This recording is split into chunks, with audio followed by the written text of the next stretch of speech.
The Old Guards is a 2020 American action fantasy film directed by Gina Prince-Bythewood and stars Charlize Theron and KiKi Layne in the lead roles.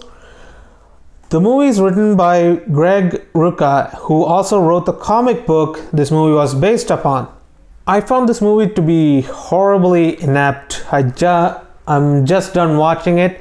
I seen Charlize Theron in only one other movie, and that was Mad Max Fury Road. She was good in that, so I was kind of expecting a little bit more. If you've been to my Facebook page, you would know that I wasn't really expecting much in this movie because it's a Netflix original, and considering my history with them, most of the time I've been disappointed. The action in the movie is nothing special. I've seen some of these actions before in a John Wick movie, but what it lacks here is the style of it. In John Wick, it was very stylized. You would get behind the action. You feel like you wanted to be there, but this film really doesn't have all that style with the John Wick actions. It really does remind you of it if you have seen any of the John Wick movies. Charlize Theron is a badass. She is the highlight of the movie. The way she presents herself in this movie is and the way she interacts with KiKi Layne, who is the new recruit in the movie. The way she interacts with her, the way she tries to open up about her to her, while at the same time keeping some of it bottled to herself. It was very interesting to watch. One of the things I hated in this movie was the soundtrack. I really don't know why such a decision was used. What happens is, like, a scene happens, then once the scene ends, a song plays. Normally in a movie you play somewhat of an instrumental or something. I'm talking about Hollywood specifically, at least from the ones which I watched. Here there's someone singing and there's music playing, there's lyrics and everything. I really don't know why they decided to go there, because some of these songs don't match with the movie at all, and the choices were somewhat weird too. Even the songs, I've had the same problem with Warrior Nun. You can check out my review of it here. This is the thumbnail, or you can click that iCard. I had the same problem there too, where the choice of music was a bit weird to me. Maybe because I'm not familiar with it, but you guys can let me know in the comments, because honestly, for me, this was just weird. And if I had to compare this movie with anything, it would be with Extraction. I've also done a review of that. This is the thumbnail, and that's the iCard. I'll link it. I'll link all of them in the description too. Don't worry about it. Why I loved Extraction was that the action felt very genuine, and it was always, it had its own style, and you could get behind the action. There was one particular scene where I felt like, wow, you don't feel any of that here. The action just felt okay at best. For someone who's just looking to pass time, or who's just doing work and just wants time to pass by, you can put this on and it won't affect you at all. But for true movie lovers, yeah, this is going to be a very big problem, because after watching this once, you don't feel like watching it at all. KiKi Layne as the new recruit is another highlight of the film. I liked her the most. I kind of got what she was going through. In this movie, it's the only one who's shown what you go through once you gain that immortality.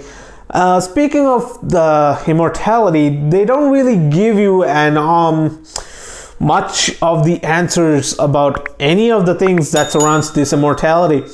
Like, if your hand gets cut off, will it regenerate, or if you attach it, you can just heal it that way? Or how do you get this immortality? At what point do you feel this immortality? Because in the movie, it's just like very random. I really don't understand that concept at all. The movie failed to explain any of that and just jumps right to the action. Although I kind of would have wished you could have gone a bit over the top in some ways. This movie takes it very seriously, and I don't mind that, but this is one of those kind of movies where you could have benefited with some over the top scenes, or maybe some more gore than what was actually shown here. Harry Melling plays the main villain, And my god, yeah, anybody who plays the bad guy in this movie are all complete idiots.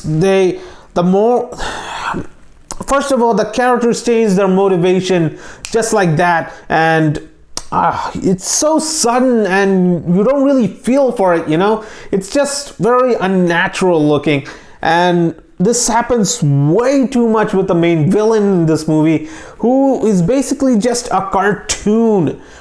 First of all, if the good guys are immortal, if the heroes whom you're showing is immortal, why are they fighting some random CEO?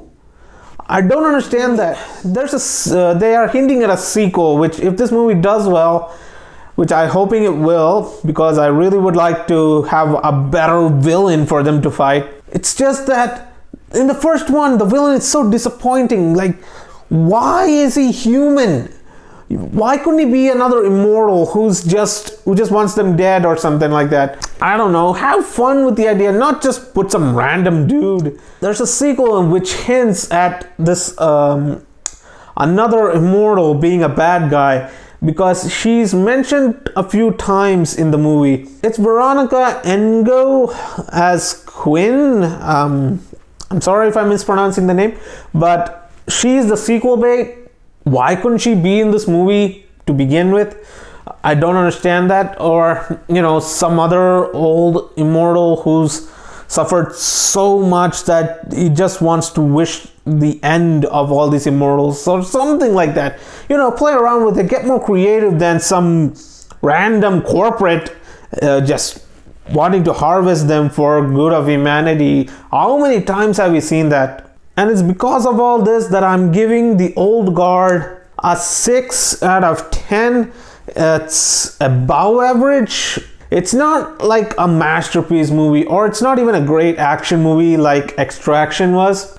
It's definitely watchable, but the thing is, after you watch it, you're just not going to remember any of it.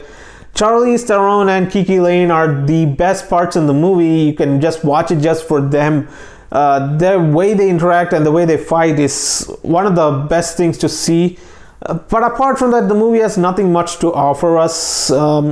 It plays around with the genre a lot, and there are some scenes which seems forceful, and there's no real, I mean, I didn't really care for the side actors, especially the guy who plays Jafar in the live action Aladdin. I really didn't care who or what he was, or any of them for that matter.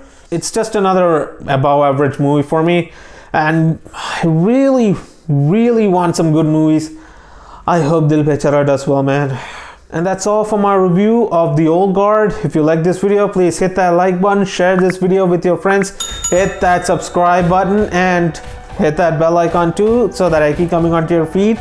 I'll see you in the next video. Bye.